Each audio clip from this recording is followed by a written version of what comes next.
As Hurricane Milton brings biblical damage to Florida, Biden came out today and defended his administration's slow response to Hurricane Helene, calling any criticism of it disinformation and pointing fingers at Trump.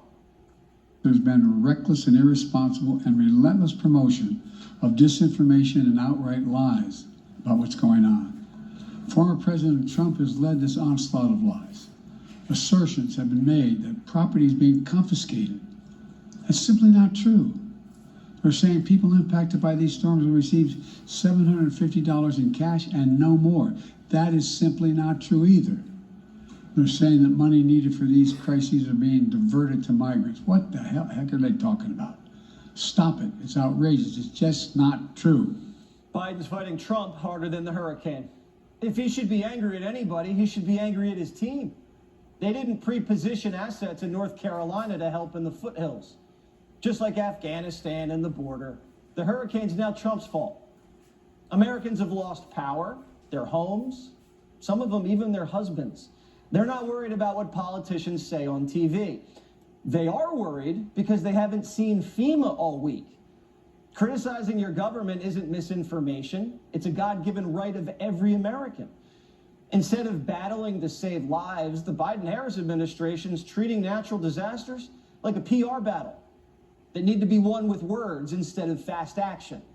There have always been issues in disasters. Maui, certainly this happened where there's misinformation or there's scams, but we've never seen anything like we have at this level. The administration will also continue to work out and call out misinformation and conspiracy theories around the storm and federal and state responses. This is wrong, dangerous, and it must stop immediately. Are we concerned about any misinformation or disinformation regarding evacuations that we need to clear up at this point? There's been a lot of misinformation out there, Madam Vice President, that's for sure. The only misinformation we've heard is that Biden's doing a great job. Oh, and if you just drive your electric car, Cat 5 hurricanes will shrink into Cat 2s.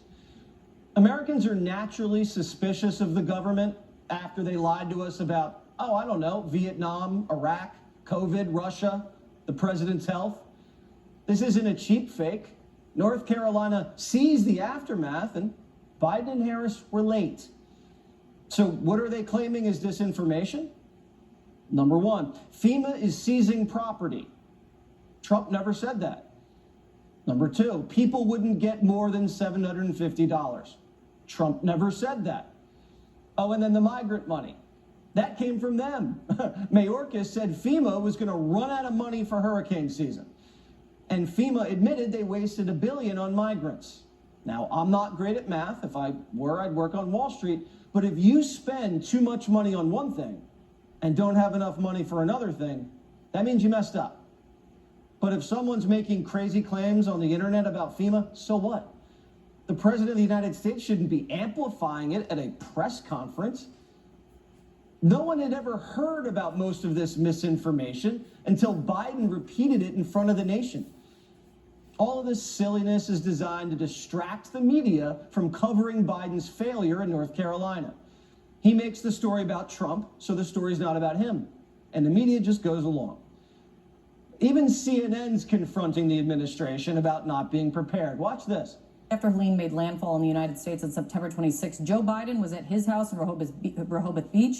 Vice President Kamala Harris was flying between ritzy California fundraisers, hobnobbing with celebrities. Homeland Security Secretary Alejandro Mayorkas was in Los Angeles presiding over an award ceremony. How do you respond to those accusations from Jay Vance? Kate, we don't listen to or pay attention to such unproductive and, quite frankly, counterproductive words. So criticizing Democrats counterproductive, but criticizing Republicans is saving lives by combating misinformation. You got that? What's counterproductive is leaving Americans hanging, but bending over backwards to help foreigners who broke into the country. Americans have to wait weeks for $750 when they lost their home. But a migrant crosses the border, gets a free bus ticket, free hotel room, free food, free phone, debit cards, lickety split. Migrants get to cut the security line at the airport. while you wait weeks for FEMA to arrive. It's not right. All we're asking is to put Americans first. We don't hate anyone. We just want fairness and respect, especially since we pay for the government that's supposed to help us when we can't help ourselves. We shouldn't be debating politics and arguing about misinformation.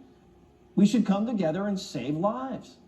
But even so-called scientists are going on TV and saying if you vote for Kamala Harris, hurricanes will shrink. The other side, as we often call it, has no plans to address climate change, no plans for long-term dealing with these sorts of problems. If you have young voters out there, encourage them to vote. People say, what can I do about climate change? If we were talking about it, associating it with big storms like this, that would be really good. But the main thing is vote. This is like saying the best thing you could do to protect yourself from the hurricane is get vaccinated. Remember that? Trump was asked about how these hurricanes will impact the election, and he said he wasn't thinking about voting. He was thinking about lives. Donald Trump hosting nearly 300 linemen from Florida Power and Light Company at his Doral Golf Club. And Kamala Harris has been sidelined by Joe Biden and has been left to complain that DeSantis won't take her calls.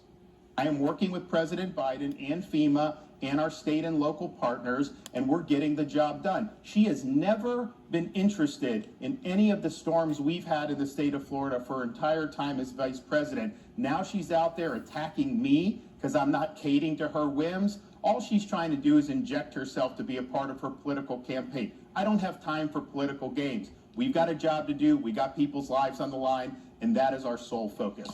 Even President Biden's telling Harris to stand down. He said, don't get involved. He and Ron, we're working well together. Does Governor DeSantis need to take Vice President Harris's calls? All I can tell you is I'm talking to Governor DeSantis. He's been very gracious. He's thanked me for all we've done. He knows what we're doing, and I think that's important. It's good to know Biden and DeSantis are working well together because Florida's about to get smashed. It's also good to know FEMA won't be getting in the way there. Just let me be clear, in Florida, we run the show. FEMA's not running the show. We will utilize them to support some of the things we're doing, but you are not going to see FEMA running amok in Florida. I know that's been out there on the internet. That is not going to happen. I'm the sheriff that's in charge here, and we will make sure to protect you. Don't worry about it.